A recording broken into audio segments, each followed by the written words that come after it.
Before I was elected president,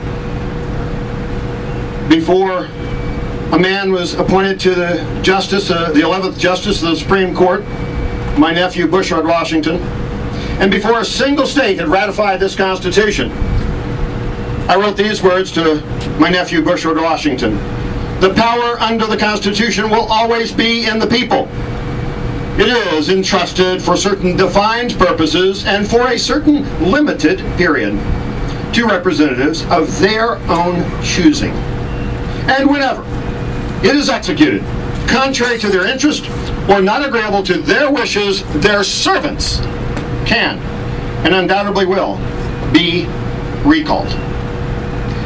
To a great extent, that's what the Tea Party movement is recalling servants who are disagreeable to their wishes. Would one agree? Yay. Now, we were fortunate to have Patrick Henry here earlier.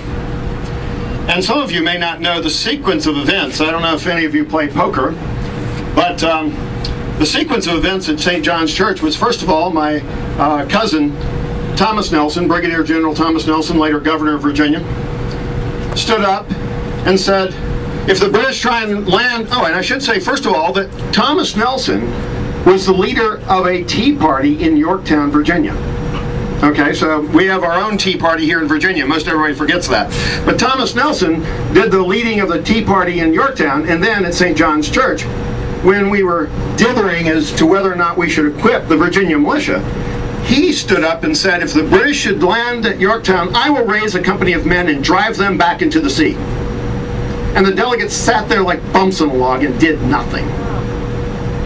And I was appalled, and so I stood up.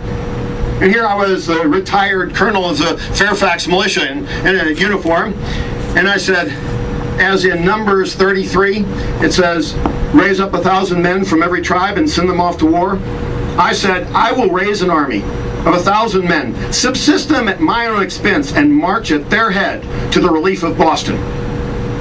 And you know what? They still sat there like bumps on a log. And then, you heard him, that golden-tongued orator, Patrick Henry, he stood up and said, 3 millions of people, armed in the holy cause of liberty, are invincible. A just God rules over the destiny of nations. And then the delegates voted to equip the Virginia militia.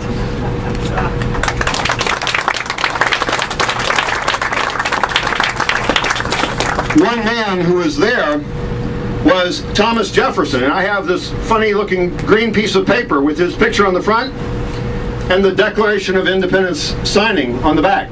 And by the way, you can get one of those when you get one of these books.